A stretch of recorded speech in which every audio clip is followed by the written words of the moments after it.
হাইকোর্টের রায়ে নিয়োগ বাতিল হওয়া ঢাকা ও চট্টগ্রাম বিভাগের সরকারি প্রাথমিক বিদ্যালয়ের সহকারী শিক্ষক পদে নির্বাচিত প্রার্থীরা তৃতীয় দিনের মতো শাহবাগে অবস্থান কর্মসূচি চালিয়ে যাচ্ছেন।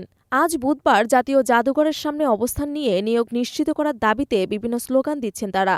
আন্দোলনকারীরা বলছেন, যতদিন না পর্যন্ত তাদের দাবি মেনে যোগদান নিশ্চিত করা হবে ততদিন তারা এই আন্দোলন চালিয়ে যাবেন। গত বৃহস্পতিবার ঢাকা ও চট্টগ্রাম বিভাগে সরকারি প্রাথমিক বিদ্যালয়ের শিক্ষক পদে কোটায় নির্বাচিত হওয়া ৬,৫৩১ জনের ফল বাতিল করে হাইকোর্ট। আদালত মেধার ভিত্তিতে নতুন করে ফল প্রকাশের আদেশও দেয়। সেদিন রাত থেকেই আন্দোলন চালিয়ে যাচ্ছে নিয়োগ বাতিল হওয়া প্রার্থীরা। ওই রায় পুনর্নির্বাচনের জন্য আপিল করেছে প্রাথমিক ও গণশিক্ষা মন্ত্রণালয়। সোমবার দুপুরে শিক্ষক পদে নিয়োগ বাতিল হওয়া প্রার্থীরা শাহবাগ মোড় আটকে অবস্থান নিলে তাদের লাঠিপেটা করে পুলিশ।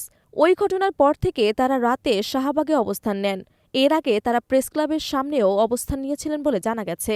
গত শুক্রবার দুপুরে প্রধান উপদেষ্টার দৃষ্টি আকর্ষণ করতে তারা বাসভবন যমুনার দিকে এগিয়ে যাওয়ার চেষ্টা করেন, কিন্তু পুলিশ আন্দোলনকারীদের লাঠিপেটা করে ছত্রভঙ্গ করে দেন।